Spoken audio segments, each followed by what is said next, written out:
তিনটে পরোটা, লিমিটেড সবজি, একটা সেদ্ধ ডিম, এক টুকরো কাঁচা লঙ্কা দিয়ে মাত্র 30 টাকা। ফেসবুক, ইউটিউব খুললেই দেখা যায় ভারতের পশ্চিমবঙ্গের স্ট্রিট ফুড বিক্রেতার পরোটা বিক্রির ভিডিও। তিনটে পরোটা একটা ডিম নিলে 20 টাকা। ডিম তোমার পার্সোনাল ব্যাপার। এই বাংলাদেশেও বেশ ভাইরাল হয়েছেন ভারতের এই স্ট্রিট ফুড সেলার। 3টা পরোটা, আনলিমিটেড সবজি, একটা ডিম, একটা কাঁচা লঙ্কা। এবার ক্রিকেট মাঠেও ভারতের জনপ্রিয় স্ট্রিট ফুড বিক্রেতার ডায়লগ শোনা গেল। তিনটে পরোটা, লিমিটেড সবজি। ঠিকই শুনছেন, ওয়েস্ট ইন্ডিজ বনাম বাংলাদেশ ম্যাচে Jaker Ali West Indies batter কার্টিকে এভাবেই স্লেজিং করছিল।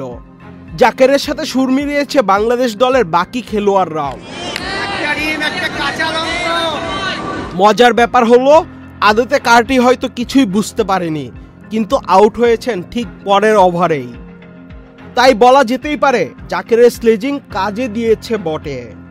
তাসকিন আহমেদের করা 15তম ওভারের 5ম বলে উইকেট কিপারের কাছে কেচ দিয়ে আউট হয়েছেন CAR-T.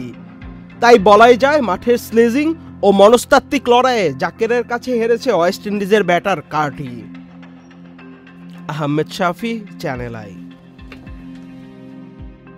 Double million offer Walton fridge কিনে পেতে পারেন 20 লক্ষ টাকা। রয়েছে কোটি কোটি টাকার নিশ্চিত উপহার।